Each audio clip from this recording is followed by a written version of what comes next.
Zack is a mixed, queer, Vietnamese-American poet from St. Louis, Missouri. A 2017 Youth Poet Laureate of their city, Zack is a recipient of the George B. Hill Poetry Prize, the Charles M. Hart Jr. Writers of Promise Award, and the Philip H. Wang Memorial Prize in Poetry. They are also a semi-finalist for the Pablo Neruda Prize, the 92 Y Discovery Prize for Poetry, and a Pushcart Prize nominee. Zack is a first-wave scholar at the University of Wisconsin-Madison studying creative writing and will be continuing their studies at Arizona State University's MFA Poetry program in the fall. A 2023 Lambda Literary Fellow, their work is published in The Offing, The Margins, Nimrod, and elsewhere. Zack is a Mario Kart Grand Slam champion and my #1 Mortal Kombat nemesis. Please welcome Zack to the panel.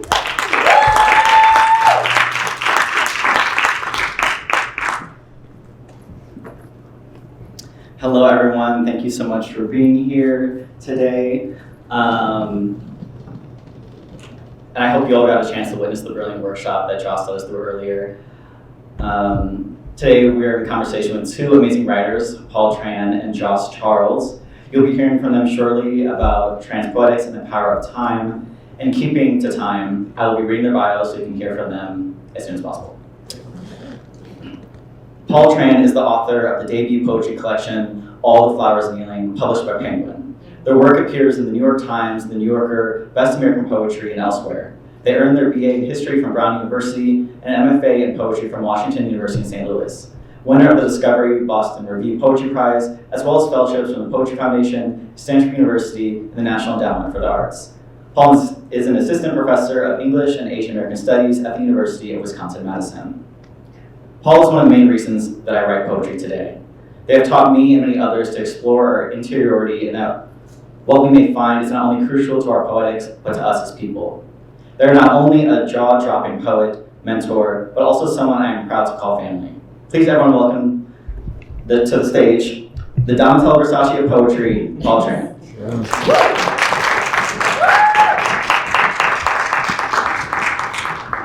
And now to our other wonderful feature and guest tonight. Jos Charles is the author of the poetry collections A Year in Other Poems, Field, a Pulitzer-finalist and winner of the 2017 National Poetry Series selected by Fady Judah, and Safe Space. She is a visiting faculty for UC Riverside's Creative Writing Department and teaches as a part of Randolph College's Low Residency MFA program. She is the founding editor of Them, the first transliterary journal in the US, and engages in direct gender justice work with a variety of organizations and performers. As a trans person, Jos has taught me the power of naming our joys, calling the ones we love into the room. Everyone please join me in welcoming Jos Charles.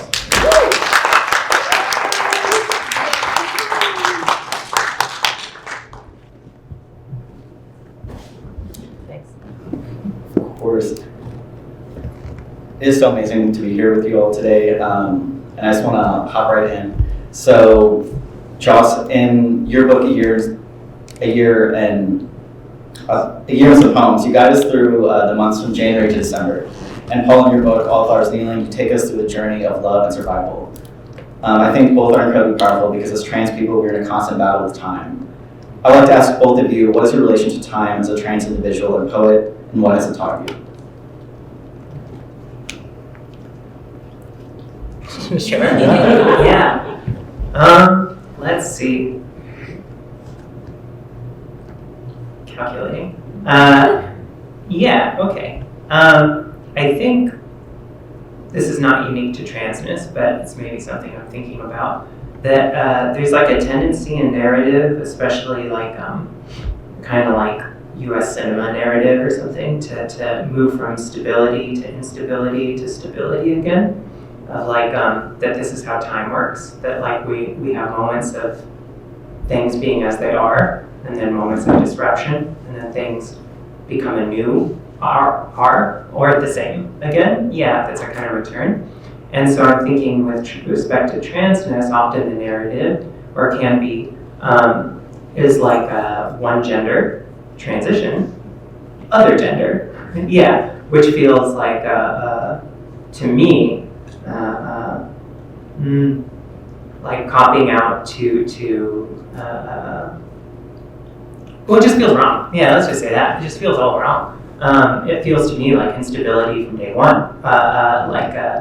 that it's like all fucked. Yeah. So I think for me, what was useful is like this relationship between how things are like naturalized, how they're presented as if they occur like this without any work, and then like the ridiculous amount of work that has to go behind that to make it appear so normal.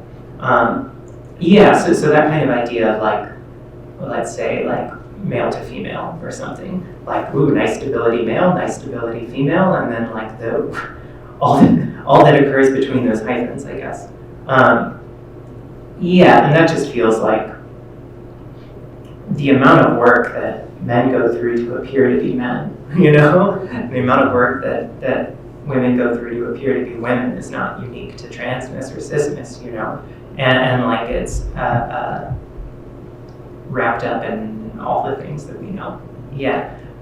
So I think for me, what I like about poems, or what I found with my practice in writing them, is like it's all jumbled up. You shake it up and try and find other ways of configuring it that resonate more truly and enable maybe something more imaginative and outside of that. Thank you. I grew up in a family and a community of refugees who, I think part of the systems of oppression that acted upon us were that they made us thought our lives could never change, our socioeconomic standing in the world could never change, our dreams could never be achieved. And so growing up, there was this suspension of time. Things didn't move forward. And often our families tether to the traumatic wars that they escaped made it so that time moved backwards, actually. Always to the point of omission, secrecy, whatever it is that they were running away from that was obviously present in the household. And I think in that situation, most of my time markers were ambition. How long until I could get out of this house? How long until I could get out of this community? How long until I could be the first in my family to go to college and lift them out of the poverty we were in? And as a writer, particularly one who started about 10 years ago when I was assaulted in college, out of which many of my poems arise, time was suspended again, because inside the throes of that experience, I didn't know if I could get out. And I think one thing that marks my poems, especially as a lyric poet, is the sense of timelessness. It's a speaker often standing alone on stage, talking to themselves. And I had a mentor who revealed that to me. And it was like, in a lot of your poems, nothing happens. The speaker doesn't do anything, go anywhere, interact with others. And I was so embarrassed because it was true. That was the only way I knew how to live. That was the way I lived for so long. And I think, because I believe that the poem is no better than the person, the way to get time into my poems, the way that I'm trying to get time into my poems now, whether moving forward or moving back, was to figure out how to live in the world again, was to mark my life with things other than ambition, with things that were actually happening, with people I was actually with the food that was in front of me, the movie on the TV, to be more present. I think that's what I was. Beautiful, thank you. And I was thinking about how, thinking about reimagination, as you mentioned. So as trans individuals, we're constantly in battle with how we are named in society and how we are moving through it. And in your work, you rename words and reclaim them. And Paul, in yours, I see you writing yourself as declaration to what might otherwise be naming you. Could you talk a little bit and speak to the power of renaming either yourself or Poetics or in your poetry?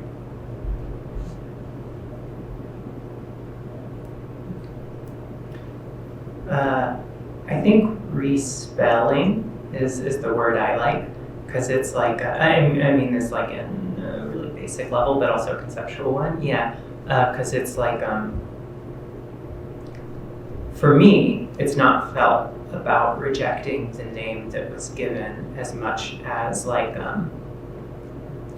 I don't know, acknowledging, that it was never given, you know, or like it was never there in the first place, and trying to find a way through it past.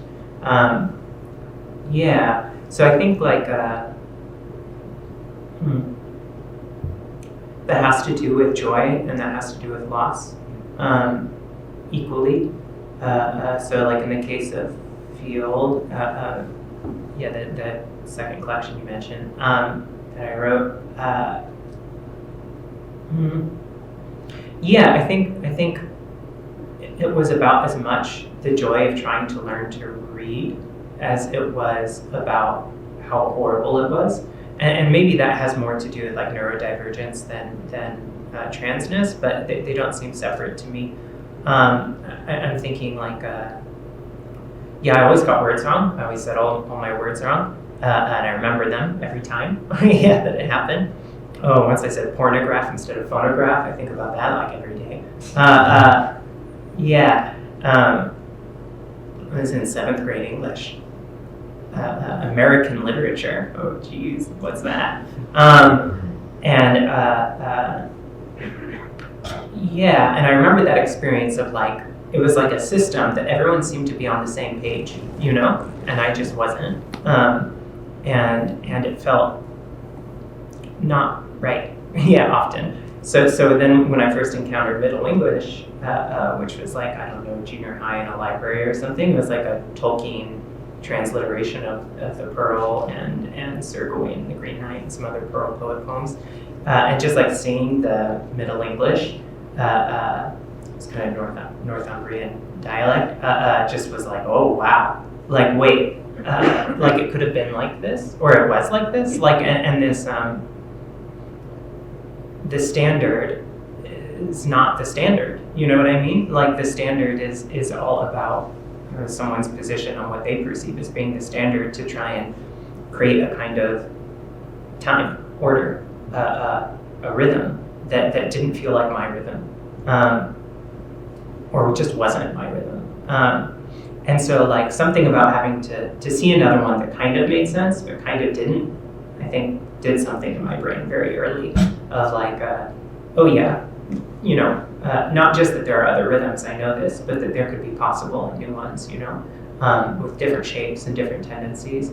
And that gave me a lot of joy, as someone who was attracted to different geospatial systems or something, configurations. So then writing Field was, in part, like this reclamatory thing, like you were saying, and like what if a lot of the shit had been worked out a lot earlier. But I also didn't want it to be corrective in the sense of like, there you go, I fixed it, you know? Because like, I don't think everyone should be running around speaking some kind of Middle English. Like that seems horrible too. But just to show the contingency, I guess. And sit with it a little bit. I think my first lesson in naming came from when my mom named me. My mom's name is Paula, and she named me Paul as a psychological reminder that I'll always be a derivative of her. And it has worked. Everyone. And I think for her coming to US as a refugee when she was learning English at the Refugee Processing Center, there would be a workbook. Inside the workbook, there would be questions like, when your sink is broken, do you A, fix it yourself, B, call the plumber, C, D, whatever. And it was meant to teach her vocabulary words like sink, plumber, fix. And the answer would be A, you call the plumber, because if you were to fix it yourself, then you wouldn't contribute to the local economy in any way. And so part of her learning English, part of her learning the colonial language of this place, was to assimilate her successfully into American capitalism. And just knowing that, right, that language acquisition, the learning of vocabulary always has some kind of state motive behind it, made naming not some pure thing that we did. There was always some agenda behind it. And so I think as a poet, when I go about trying to name experience, either through description, imagery, simile, whatever, or searching really hard for the single word for it. Is this sadness or is this anguish? Is this anguish or is this regret? Is this regret or is this remorse? I'm trying to on my own terms, for my own purposes, understand the world around me, and to understand it as much as possible away from those agendas and motives. Because often when we use the language that we have acquired, when we name things the way they were taught to us, right, it actually shuts down thinking and makes it easy, right, not to think. I look at that and I just think, oh, that's a tree, but like I don't know what kind of species it is, right? I don't have to think that much. And so I think the process of writing poetry has actually activated my own commitment to actually, observe things more closely, think more critically about what they are, their dimensions and hidden dimensions. And I think it loops back to the idea of active participation that I was talking about in the other question. I was just going to say, I think it enables and limits, right? At the same time, where you see new things, but then it constricts you at the same time. Yeah. And so that has me thinking about, in both of your works, you're either exploring, like doing research through like poetic form or doing more of like a mental research to get to the poem. And I'm wondering if you could speak to how the role of research in your writing and how you either research literally or mentally in the records of your memory when looking to create in the landscape of poetry. And are there any poems in which you feel like you don't need to research? I feel blessed in that I don't research anything, I feel, in the literal sense. Yeah. Like I just have things I like, and then I write about them. Yeah. Which feels like an incredibly lucky hand to have been dealt in some ways. And this is, I think, maybe back to the neurodivergence of it all. Like I have periods of extreme hyper-focus where I can pay very good attention and do very for myself well at things, and then periods of extreme exhaust where I cannot do anything at all, right? So for me, it's like more about trying to use those periods in which I can focus, to produce something. And so it's whatever is available in that moment, which might be some books I'm reading, might be what happened to me yesterday at on a walk. It could be something my cat just did, whatever. And then it all just gets thrown together. And then once that period bookends and closes, it's kind of like whoosh, gone. Yeah, and then I recharge and then it happens again. So for me, my poems kind of happen in these little bursts. But then maybe this is like research. Then I edit them, I come back to them. And that's probably my favorite part because it's like layering, It's back to time maybe. Like the time of the poem is different, than the time of whatever this is. And I like that layering aspect of it because we were talking about devotion. Maybe it's back to devotion in the workshop. Like you return, and in the return, it turns out it wasn't what it was. It was something else. When I was first starting out as a poet, one of my mentors, Richard Gonzalez, said, be intersectional in your poems.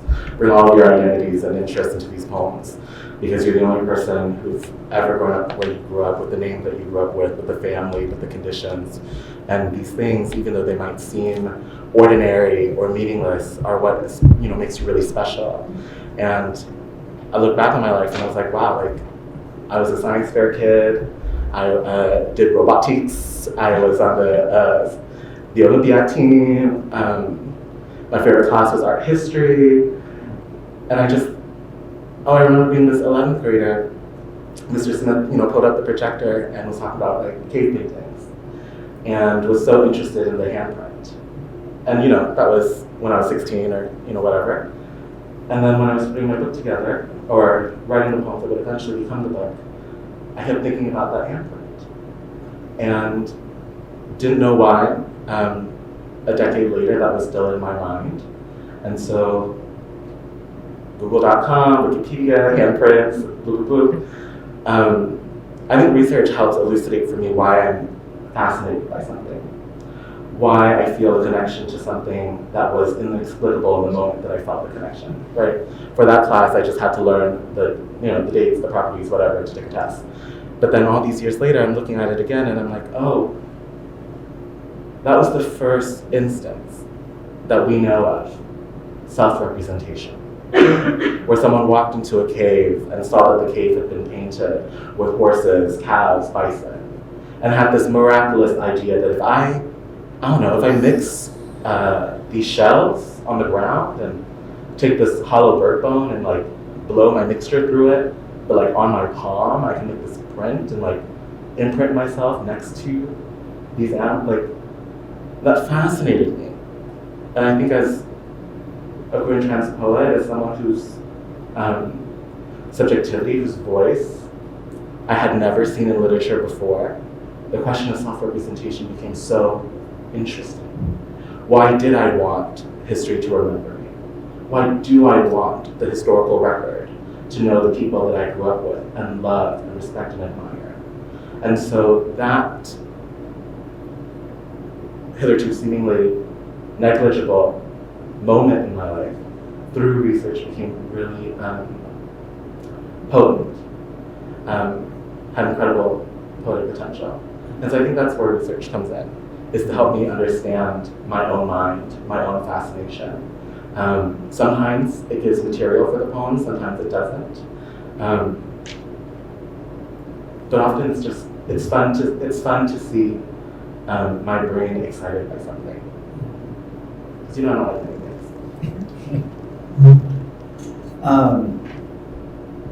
I was wondering about how, like, y'all's like growth as writers, and particularly how, like, speaking of the past, like, how do you approach the poem differently per se than you were in like your undergrad years now, coming to either when you see either reading or writing?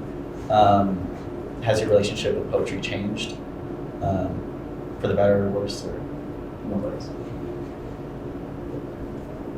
In my undergrad, I wrote a lot of love sonnets with thees and thous and bad rhymes and strict meter to no one in particular. I think I have a bit of that still, maybe, but I like particular people now. And so that's the big difference. It's like I was stuck with the idea of trying to make poetry appear. Yeah, and that's not what it's about to me now. It's about like seeing it, and looking at it and saying, look what I found. Look at this cool rock I found, look at that worm. And then you're with someone, a friend, a lover, and they go, wow, it's a really cool worm. That's a good poem.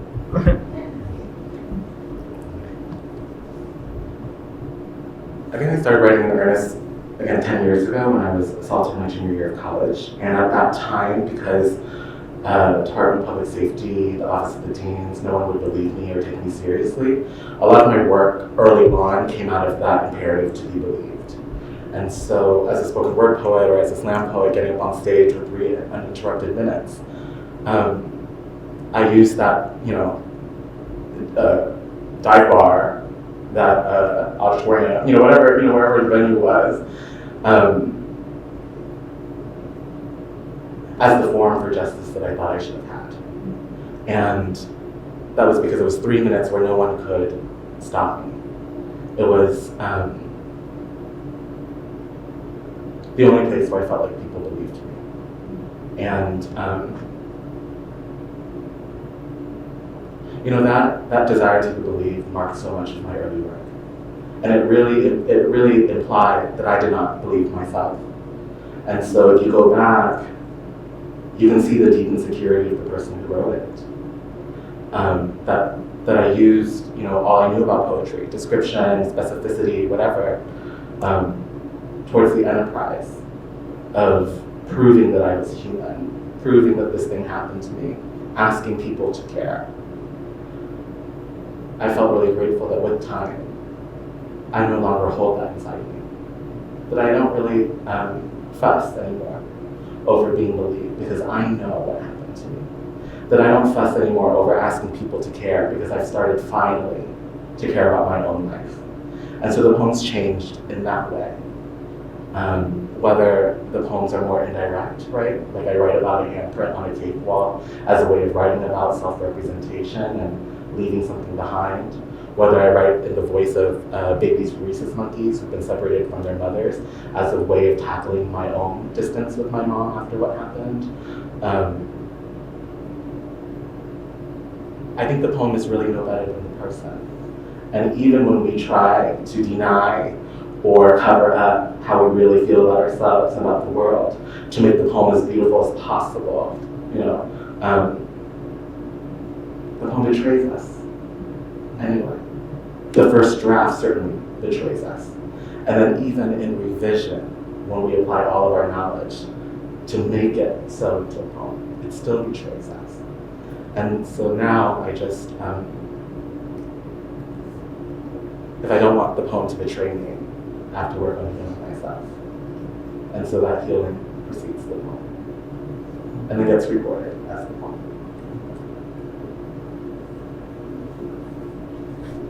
I was going to say that resonates quite a bit with me, if I may. My first collection, Safe Space, I was writing about some childhood sexual assault that I experienced. And yeah, I just wanted to talk to my mom about it. You know what I mean? Like, I just wanted to talk to someone about it. And I don't regret it, because that's a real part of life and poems, too. Is not feeling strong enough or support enough to have someone to talk to. But yeah, this is a difference now. Yeah, that I feel very strongly. And it makes me kind of think of, I'm kind of, I guess, riffing on a passage from, what was that? A Critique of Post-Colonial Reason by Gayatri Chakraborty Spivak.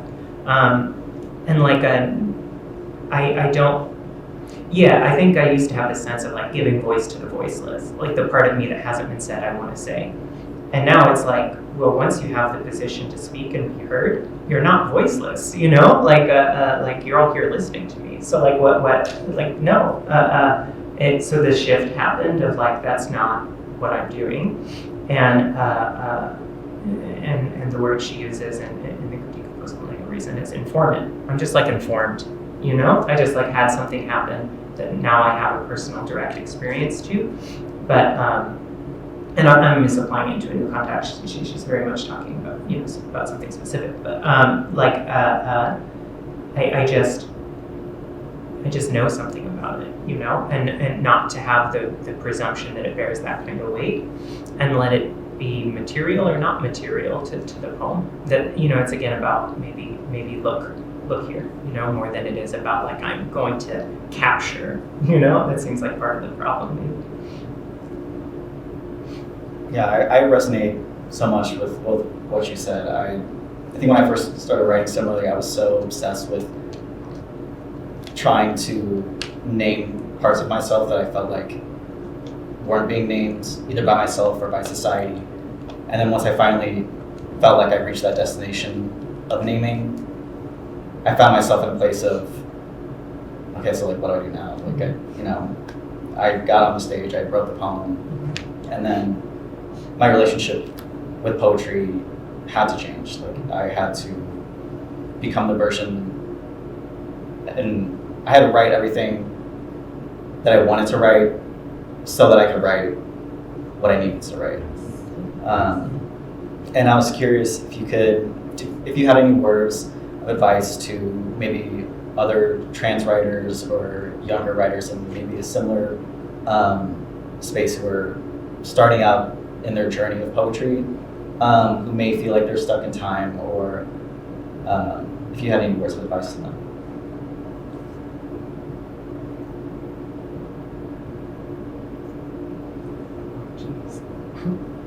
AKA, how do you become the bad bitch of poetry? The Donatella Versace.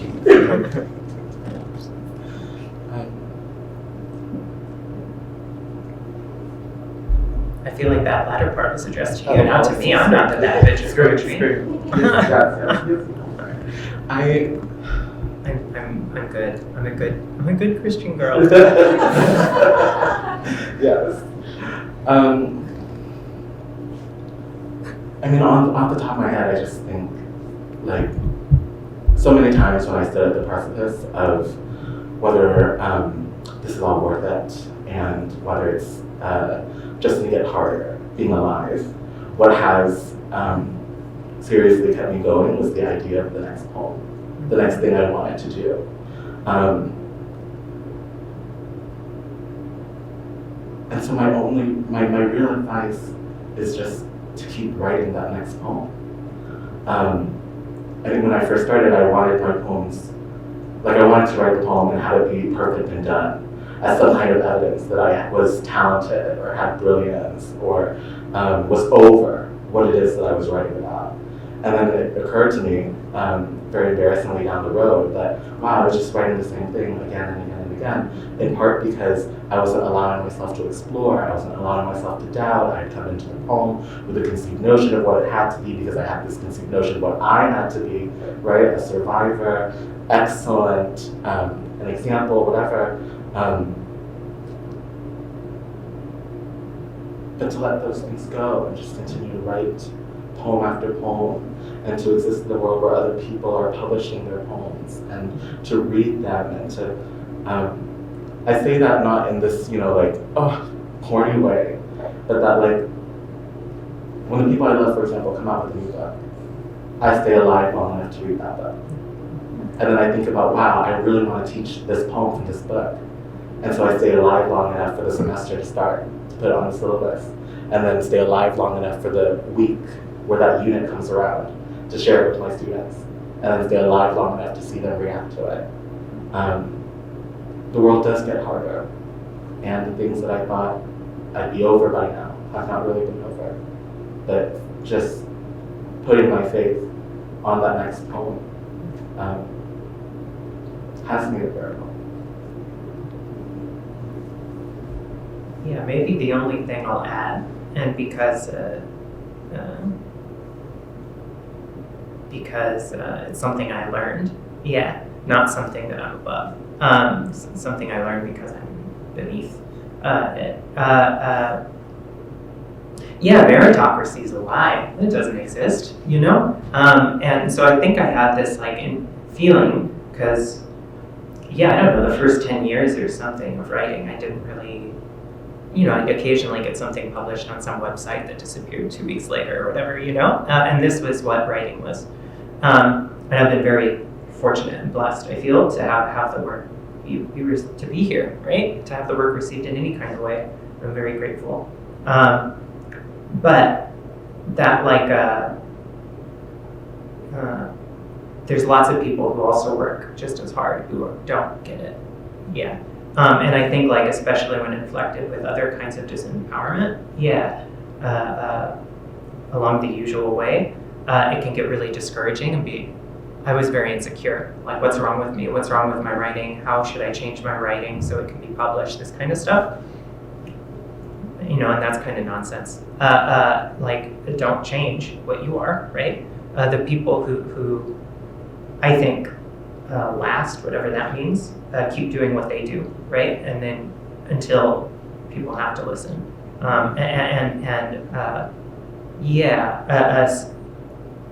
Trying to, change yourself to fit what you think other people want. There's so much mistranslation happening there, right? You may not have a good sense of your own work and what you're capable of. You may not have a good sense of what the other person meant by their work, or what's, that's the whole different game. That's the whole, this game. So I think if you feel discouraged, if you feel like submitting and getting rejected and it's frustrating, it's because it is, but it's not because of an incapacity on your part. It's because of a limitation on someone else's part. And being able to it's back to being comfortable with oneself in that. And be like, all right, this is not the kind of place that has a couple interns who are reading through thousands of poems who would choose mine. That's fine, that's not I know it feels bad, so acknowledge the feelings, sit with them, but recognize that there are feelings that are sort of prescribed for you before you show up, in order to make other people's work seem important. Wow. Just thinking back to poets not getting the flowers that they deserve. Yeah. Are there any trans writers or other just writers in general who you love, are reading, who should be getting more flowers that you like to shout out? One of the poems that we looked at in the workshop just before this by Manuel Arturo Breu, who's a poet and as well as an artist. I like their work a lot. They have a new collection coming out in a little bit. I like Jasmine Gibson, her work a lot. I like, I don't know who else. I feel like the ones closest to my heart are the ones that I first encountered when I was like a little baby. So like, you know, Emily Dickinson doesn't need another shout out. She's fine. She's dead, you know, has exited the cycle. So, you know, but those are a couple. Thank you. I think about the like queer and trans people that I grew up with in poetry slam, or that like I took workshops with or went to school with, and how sometimes we were the first trans kids in that room, and no one could tell it. You know, no one could tell you like what our lives were like, what we dreamt, what we desired. They could tell you what they thought we were. They could tell you what they believed. And so much of our work was to write against that belief, was to prove people wrong, was to stay in the fight, have a long vision for ourselves. And so I want to shout out folks like S. Yarberry, the Tran, because all these years later they stayed in. And I think it goes to what Jos was saying, like to have that determination and that faith that even though people are not getting you right now, if you still create, if you still exist, if you still do you, you make it harder for them to deny the fact that you're here, you make it harder for them to deny the fact that you're creating, you make it harder for them to silence you. And, you know, I feel like we were together when our work was okay, like it wasn't great, but it was like the hottest thing that we felt, you know, like it was in the world. And to also maintain that feeling, that deep love of your work. I feel like they taught me that. Yeah, I'm gonna quote someone else to add on, but I think Dinesh Smith once said on a panel that I was on with them, I'm writing to my friends, you all are just listening in. Yeah, and I feel that too, like how many like readers do I have who I like know and interact with? Like there's just a few and that's who I'm writing, you know, like that's who I'm excited by, but if it finds its way elsewhere, then you know what a gift. Thank you. I want to move to a question from the audience, and it's just making me think about like writing for the homies, for the friends. And this question is by Chris Norcross, and the question is: as a writer, which influences your work more, the past or the present?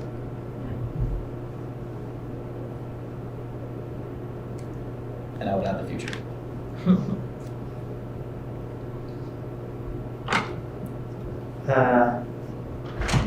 I think sounds like a like snarky first year philosophy boy answer, but so I'm so sorry. But I feel like the only thing you can talk about is the past. So like I feel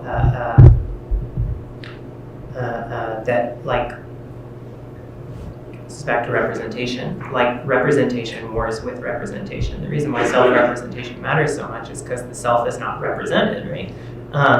And like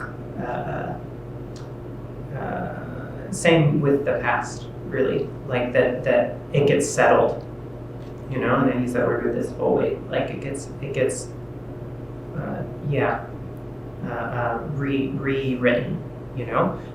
So to me, it's like I'm always sitting with the past and trying to tinker with it in some new kind of configuration that maybe unsettles it a bit, or like enables some kind of unlearning or unknowing in relationship to it. I think in one form or another all my life I've felt like the future was the only thing I had. Because it was the thing that hadn't happened yet. It was the thing that I could maybe change, control, have some kind of agency over. My family's past, our circumstances that dictated the present. And I found the present so unbearable sometimes. And oftentimes that unbearableness was turned inward, became self-loathing, self-doubt, great insecurity and anxiety. And so the future was where I got better. The future was where I became, so-and-so. The future was where I was loved the way I wanted to be loved. The future was where the people I loved understood and accepted me. And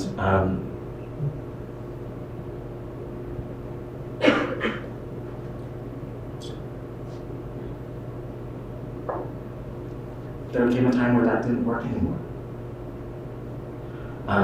Where I wanted my life to happen now.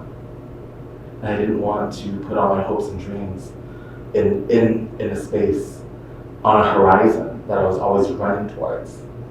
And so,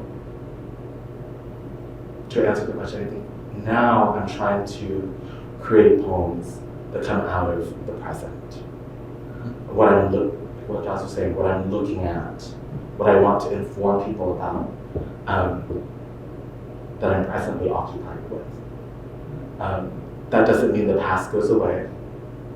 That doesn't mean the past doesn't repeat itself. That doesn't mean that sometimes I don't know how to exist in the present and turn to the future again. But I'm trying to make the present where my poems happen. And it's actually not something I quite know how to do just yet.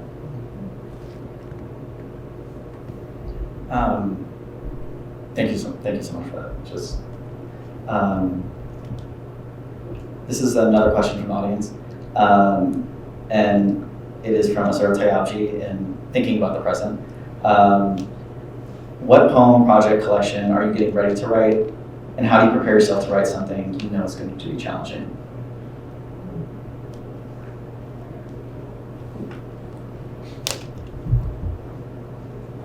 I'm working on some sonnets.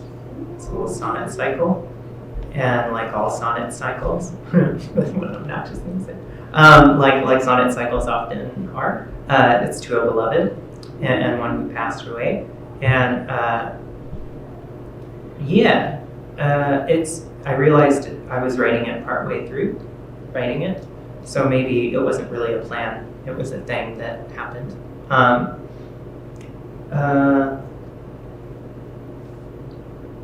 Prepare? Was that something about preparation? Yeah. I didn't think through this answer beyond just saying.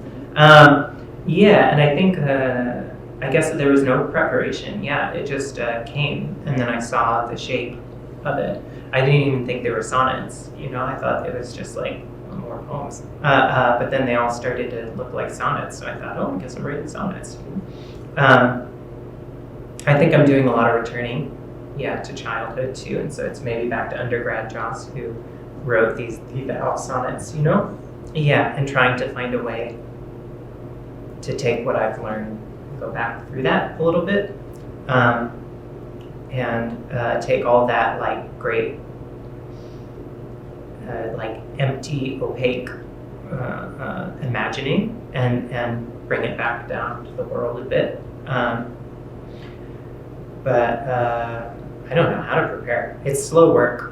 It's slow work for me, these sonnets, because I get sad. And also I'm trying to add other stuff, a little bit of love, tender heart stuff to sort of balance it out. But you just got to follow the rhythm that the dream beats itself out to.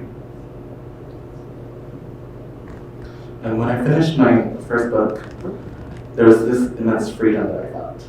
Because for 8 years, all I thought about every day, all I thought about every time I approached the page was how to write these poems about sexual violence, about survival, about deciding every day to get up in the morning and do this all again and again. And for the first time, I felt like, wow, I can write about anything. And that freedom was so frightening. I didn't know that I could be a person outside that idea of, the victim that something happened to. And even though I wanted that, I wanted to be so much more. The freedom of being more than I was really scary. And so right now I think the poems I'm working through is, what is it like to start over? What is it like to have a second chance? Do we seize the freedom to be more than ourselves, to exceed our own expectations? Or do we retreat back into what we know? Because that is, because those struggles are familiar. Those struggles we have made so many attempts at overcoming, right? And part of the idea of starting over, part of the idea of having second chance was, my mom had that when she came here.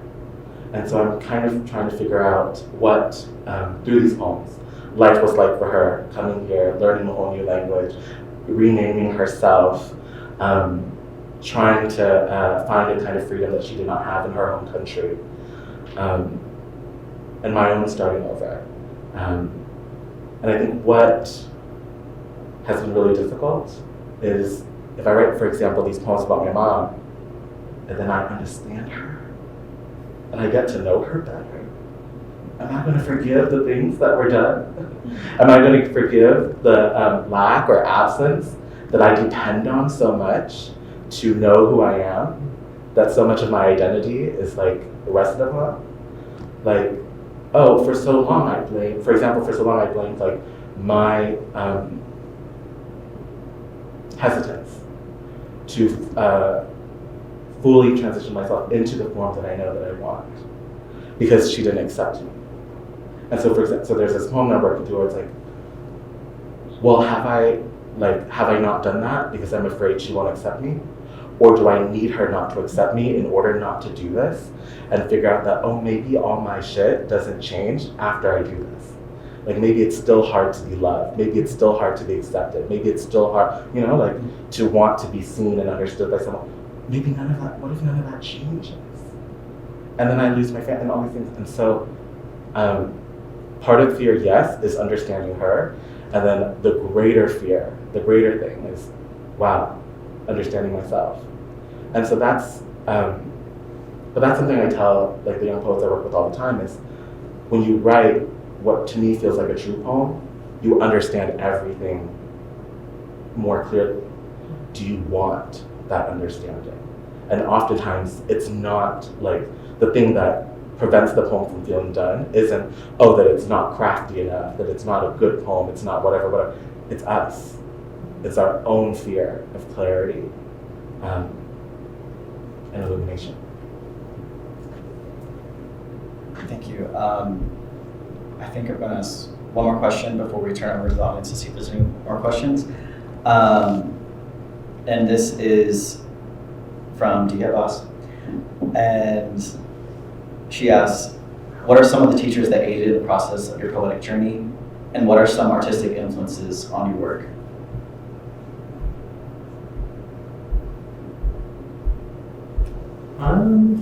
I studied music in undergrad, and then I got my MFA after that, but after I had been writing and sort of developed my own kind of path a bit. But that doesn't mean I was not, that doesn't mean I was without mentorship. It's just I feel like I encountered most of it in books than in people. Let me see, who did I love then? I liked Emily Dickinson a lot. She's been something of a guide. Oh, I have this realization. I have this little shelf of poets and other writers who I like a lot, who I return to. It's like my favorite bookshelf. And one day I was looking at it and I was like, all these people at some point were hospitalized in a mental institution. And so maybe this is the through line. Or sort of, people who have struggled in this kind of way, which I have, I feel. But maybe not Paul Celan, Emily Dickinson. But I've been trying to think back more too on the people who did help, even if they didn't give me a quote unquote feeling of mentorship. So I'm thinking, let's see, I had a high school English teacher, Mrs. Hamilton, and she was huge. Yeah, hugely influential, hugely helped me. It was the first place I read. Yeah, John Donne, Emily, Gwendolyn Brooks, a lot of great stuff. And in context of this little, church school that I went to, like it was, I don't know, the science books were saying, we hung out with woolly mammoths, 4,000 years ago or whatever. So like it was all a lot of bullshit. And so, yeah. So like encountering this kind of real thing in that context, and that this person took this job and did it and sort of kept this alive is like huge. And I don't know if I would have found poetry without that. I also think, they're not always like poets, mentors, right? Yeah. My oldest brother Jacob. Yeah, I feel. I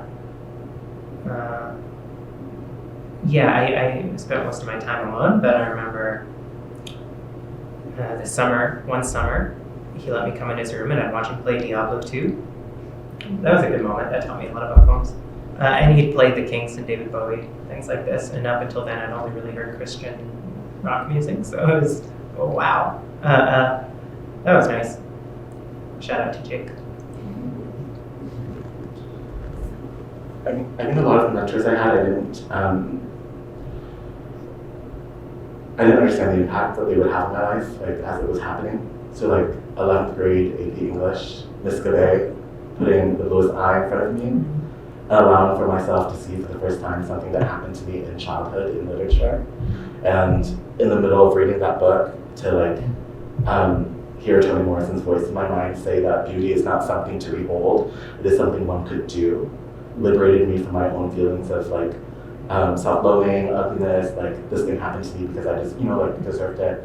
And that I intuited in that moment what literature could do for someone, which is give them knowledge to liberate themselves from the conditions or circumstances that they were in. And so I don't know if she knew that she was going to shape my entire vision as an artist, that what she gave me was a chance to not be alone in the world because I write a story about someone who'd gone through something similar, or that she gave me an appreciation for the liberatory project that a book could do for someone. But that's what she did. And then in graduate school, to study with Carl Phillips, Mary Jo Banks, Francine J. Harris, all poets who had been through things that I've been through, who grew up in families and circumstances that I grew up in, who knew what it is that I was trying to claw my way out of, who made me feel so seen that I could not bullshit my way through poems, that I could not write dishonest poems, and that even when I realized, of course, as so many of us do, that sometimes we do in fact get rewarded by our industry for writing poems about our history, our culture, whatever, that make it easy for readers who are ignorant of those histories or that information to feel good about themselves as some kind of ethnographic voyeur stepping into our life for a second at the start of the poem, stepping out of it, right? That we get rewarded for teaching people about us. I needed those mentors to step in and tell me, or to at least ask me, is that how you want to proceed with yourself? Do you want your entire career to be predicated on the ignorance of your readers? On the fact that you, on your willingness to be the native voice for something? I was like, no, I want to be a real poet. And I needed those mentors to tell me, then write real poems. And to help me understand what that meant, and to help me define what realness was for myself, what poetry was for myself, who made the difficulty so pleasurable, to make complexity and ingenuity things that I was after, more than influence, reputation, money, whatever.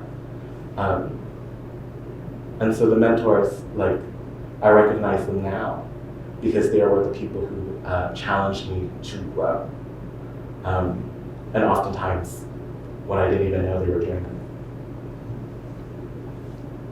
want to just something I remembered. I want to give also mention C.A. Conrad, who is a poet who I saw read, and I just thought they were great, and emailed them, and they were like, send along some work. And so I sent along a bunch of poems, and they were very encouraging, had extremely encouraging, nice things to say. And there was like my first encounter of someone's work who I like saying positive things about my work, and that just like that changed me. So I also this feels mentoring. Thank you so much. Does anyone in the audience have any questions they would like to ask?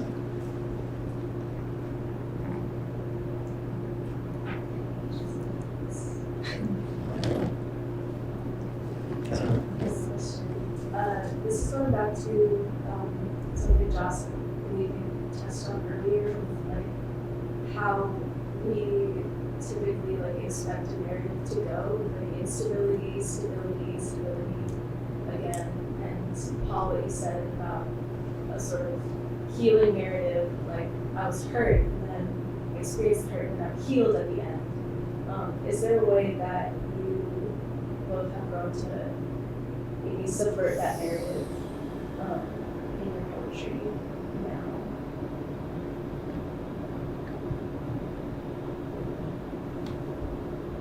now? I don't think the structure is a bad one. Stability and stability.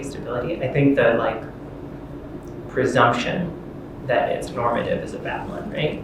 Yeah, so like for me, I think I've come around to, I don't know, maybe something like I was sort of describing where like I'll have a rush of things that are connected and that I'm paying attention to and wanting to show them. And then I look at it and it usually goes like, well, that's not what this is about. And then I find something else and I follow that. And then this goes on for a year or so and then I show people. And so for me, that's kind of how I've come to it. And it's maybe like something that I said earlier too in the workshop of like, I'll use the example of ash this time since it came up. Ash testifies to a fire that's not there, right?